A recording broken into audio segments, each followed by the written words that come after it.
Hello and a very warm welcome to latest case analysis series by Law Seekho. This is Monica Rahar and today we'll be taking up another Supreme Court decision dated 10th of September 2020 for our discussion. The name of the case is Rizwan Khan versus State of Chhattisgarh.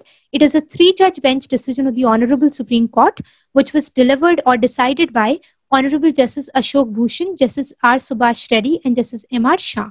The issue of law before the court was whether the entire case under the NDPS Act is vitiated merely on account of non-establishment of ownership of vehicle from which the contraband article is seized from the accused. Now let's understand the brief facts of the matter.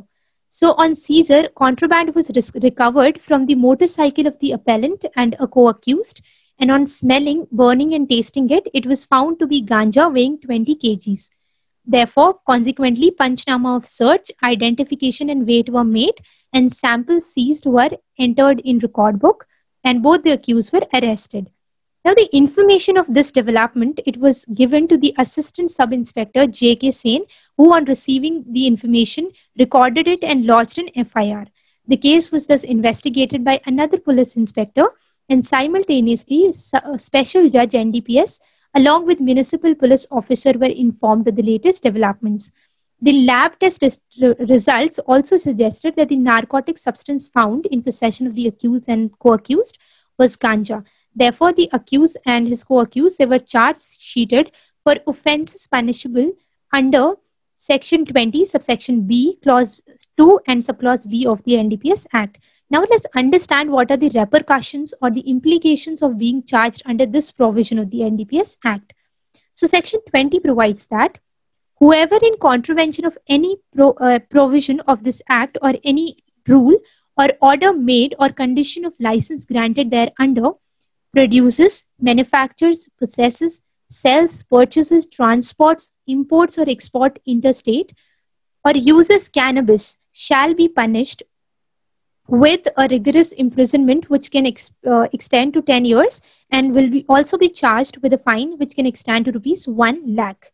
And this punishment, it is given when the quantity seized from the accused, it is greater than small quantity, but it is smaller than the commercial quantity as defined in the NDPS Act.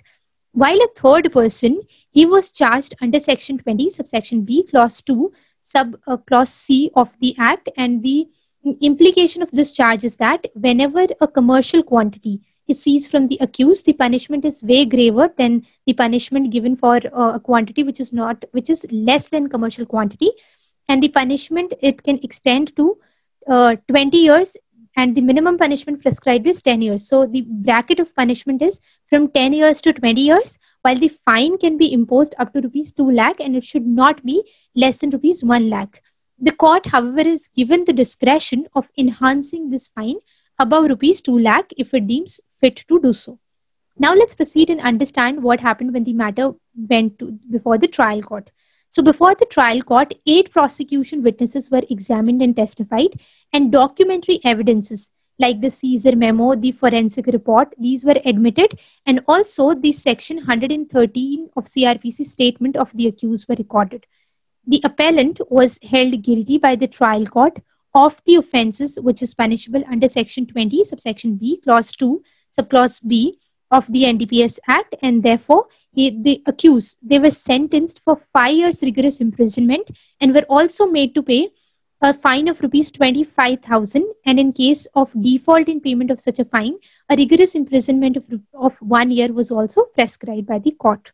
Now, aggrieved by the decision of the trial court, the appellant herein before the Supreme Court, Rizwan Khan, he approached the Chhattisgarh High Court, and the main contention before the High Court was that he was entitled to acquittal because the complainant, who is, as per the appellant, the ASI J.K. Sen, who seized the articles and lodged the FIR, he also investigated the case, and therefore the complainant and the investigating officer were the same. And this is contrary to the law which was laid down by the Supreme Court in the case of Mohan Lal versus State of Punjab.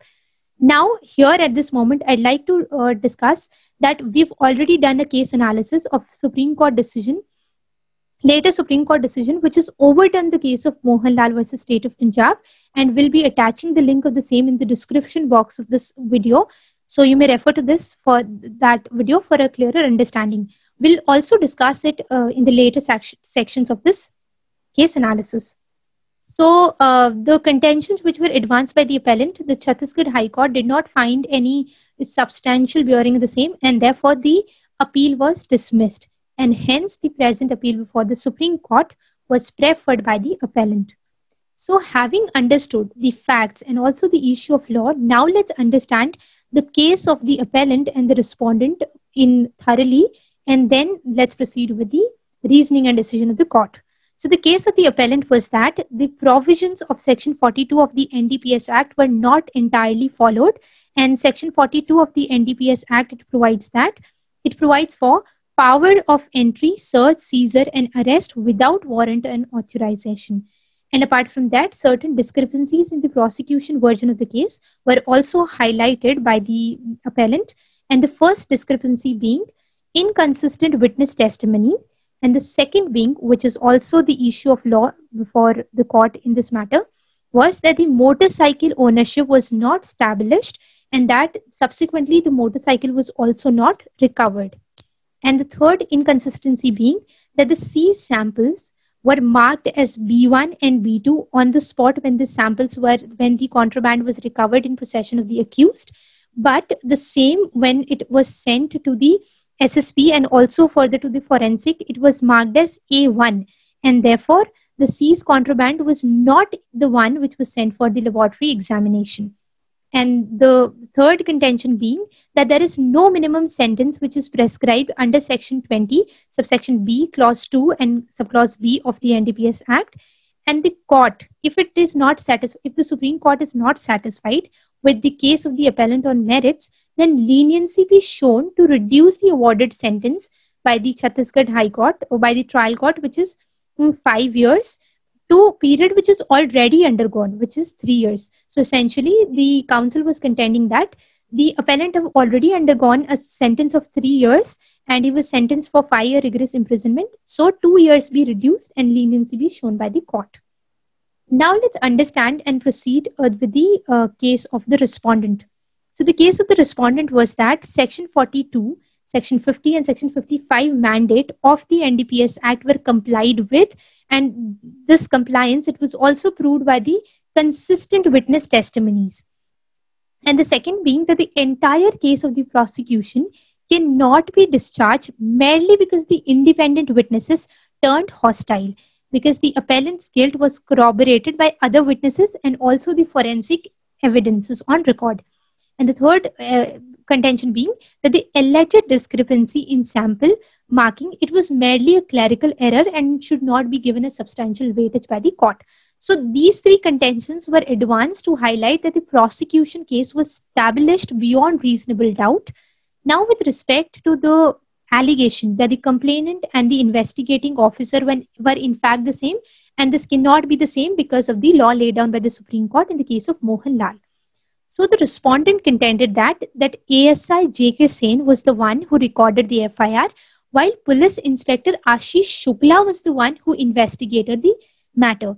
And furthermore, the respondent contended that in a recent Supreme Court decision called Mukesh Singh versus State Narcotic Branch, the Supreme Court has overruled the case of Mohan Lal. So therefore, now the position of law is that even if the complainant and the investigating officer is the same, then it cannot be contended by the accused that the entire proceeding under the NDPS Act is vitiated and the accused is entitled to acquittal. Now, thirdly, it was contended that the case is not vitiated by non-ascertainment of motorcycle ownership and non-recovery of it because the accused person were found on the spot with the contraband article in the vehicle. And furthermore, it is not a case of determining the vehicle ownership. Rather, it is a case of commissioning of NDPS offences. So these two are separate avenues and they should not be clubbed together. Now, having understood their cases, let's proceed with the reasoning and decision of the court. So with respect to the discrepancies in witness testimony, the court observed that the court reappreciated the entire evidence and the court came to the conclusion that the prosecution rather successfully proved its case and except two independent witnesses who turned hostile, other witnesses who were all police officials, they were found trustworthy on their cross-examination, and there was no enmity which could be spotted between the police and the appellant, and there was no such defense of such enmity which was taken by the appellant while he was giving his statement under section 113 of the CRPC. And therefore, with respect to the admissibility of witness testimonies who are police officials, the court held that it is settled principle of law that official witness testimony cannot be rejected on the ground of non-corroboration by the independent witness whose examination is not an indispensable requirement. And then the court also stated that the provisions of the NDPS Act, be it section 42 or section 50 or section 55, they were complied with. Now, with respect to the error or inconsistencies in marking of the samples, the court held that the inconsistency in sample numbering, it was mere a clerical error, and the fact that the samples were seized and seized and sealed, they were the ones which were sent for the laboratory testing. It was very well proved by evidence on record. And thirdly, with respect to the legal position on when the complainant and the investigating officer is the same, the court held that this ground was no longer pressed by the counsel for the appellant itself in view of the recent Supreme Court decision in Mukesh Singh, which overruled the decision in the case of Mohan Lal. So this we've already discussed. And even otherwise, the court observed that both the complainant and the investigating officer were in fact different. And now, with respect to the issue that merely because the ownership of the vehicle on which the contraband is recovered from is not established, can the entire proceeding in the NDPS Act be vitiated? The court held that what is required to be proved and established is the recovery of contraband articles and the commission of an offense under the NDPS Act. Therefore, merely because the ownership of the vehicle is not established and the vehicle is not recovered, subsequently, trial is not vitiated, while the prosecution has been successful in proving and establishing the recovery of the contraband article from the accused on the spot. Then the court proceeded to state that the appellant and the other accused persons, they were found on the spot with the contraband articles in the vehicle. Therefore, establishing the vehicle ownership and recovery is not needed. And then with respect to the plea of leniency, the same was rejected, and the court held that the trial court has already shown leniency because the ceiling of the punishment is 10 years. The court has given a rigorous imprisonment of 5 years itself, and the fine is also minimal. When the upper fine is rupees 1 lakh, the fine imposed was 25,000. And therefore, the Supreme Court was of the opinion that the trial court has already shown leniency, so there is no need for us to show further leniency. And therefore, the decision of the courts below was held to be right. Hence, finding no reason to interfere with the same, the court disallowed the appeal. So therefore, what we need to extract from this entire case analysis is that merely because the ownership of a vehicle from which the contraband was seized from the possession of the accused is not established and the same is not subsequently recovered, so merely on factum of non-establishment of such ownership and such non-recovery, the entire proceeding under the NDPS Act is not vitiated. So that's all we have for this case analysis. Here you can find a list of all the abbreviations which we have used in the case note. And if you have any questions, kindly feel free to write the same in the comment section. Thank you for being with us.